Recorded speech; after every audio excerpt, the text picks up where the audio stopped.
Selamat pagi kepada kita semua. Perkenalkan nama saya Ardianto Deli.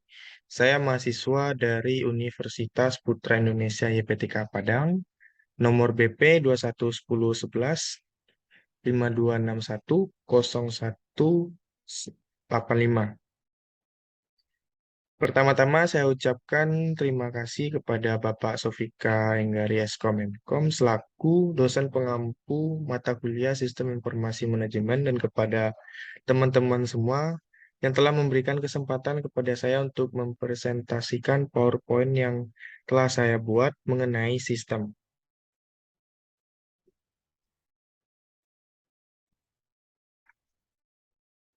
Baik, syarat-syarat sistem. Syarat-syarat sistem ada 5. Yang pertama, bisa menyelesaikan tujuan. Kedua, mempunyai rencana yang sudah ditetapkan.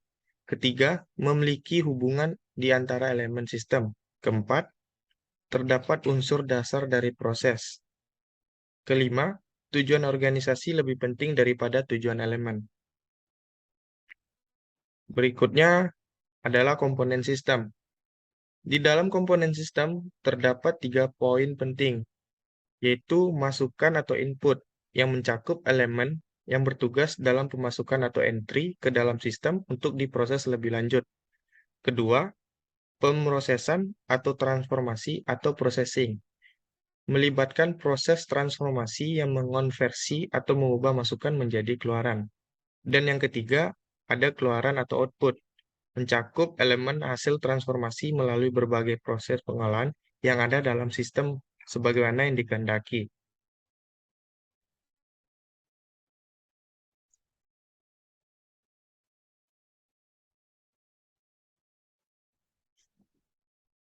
Dalam konsep sistem, terdapat 2 komponen tambahan.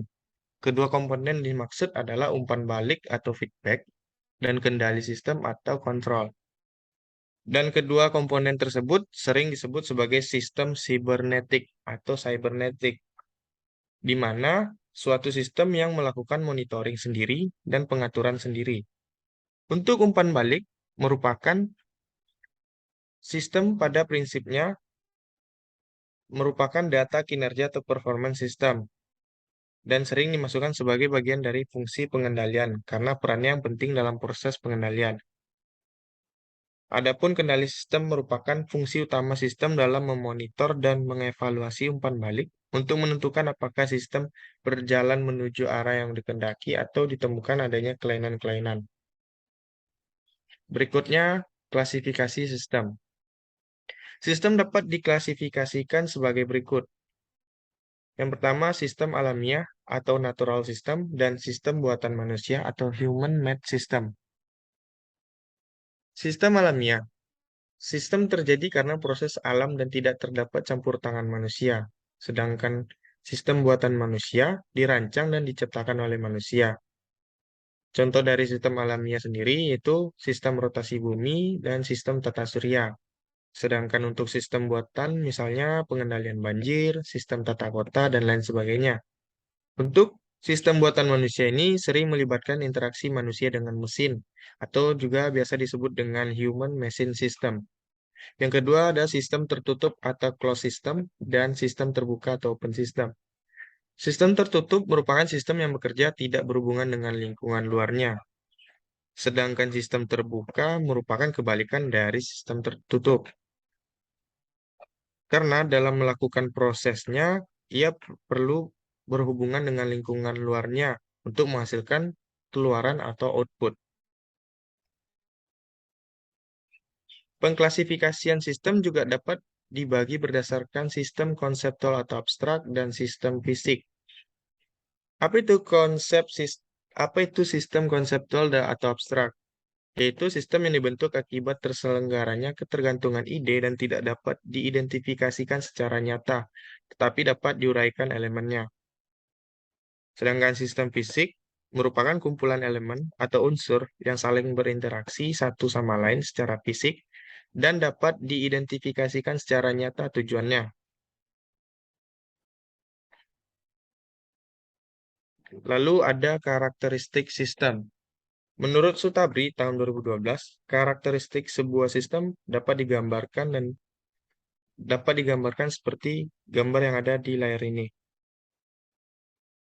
Di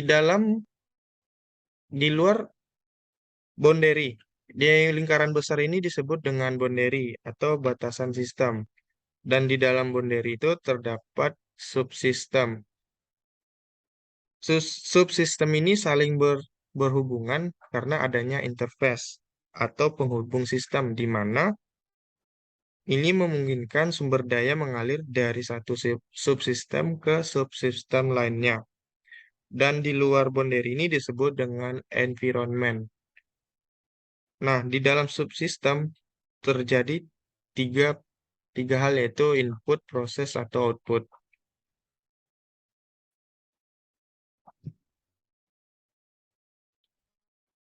Berikutnya adalah apa saja yang mempengaruhi kualitas informasi. Ada tiga hal pokok diantaranya, itu akurasi. Akurasi adalah sebuah informasi yang harus akurat karena dari sumber informasi hingga penerima informasi kemungkinan banyak terjadi gangguan yang dapat mengubah atau merusak informasi tersebut. Yang kedua ada tepat waktu atau timelines. Informasi yang dihasilkan dari suatu proses pengolahan data, datanya tidak boleh terlambat atau usang. Ketiga, relevansi. Informasi dikatakan berkualitas jika relevan bagi pemakainya. Berarti bahwa informasi tersebut harus bermanfaat bagi pemakainya. Berikutnya, tujuan sistem informasi manajemen. Apa saja tujuan dari sistem informasi manajemen ini? Yang pertama adalah menyediakan informasi yang berguna dalam menganalisis data dan pengambilan keputusan bagi suatu perusahaan atau bisnis. Kedua, memudahkan pekerjaan dan pengolahan manajemen dalam suatu perusahaan atau bisnis. Ketiga, menyediakan informasi dalam perhitungan produk, harga pokok jasa, dan tujuan-tujuan lain yang menjadi target manajemen. Keempat, menyediakan layanan yang dapat digunakan sebagai media pengendali, berencana, evaluasi, dan sebagai sarana perbaikan yang berkelanjutan. Kelima, memecahkan berbagai masalah dalam bisnis yang meliputi layanan, biaya produk, serta strategi bisnis. Baiklah, demikianlah presentasi saya mengenai sistem. Saya ucapkan terima kasih.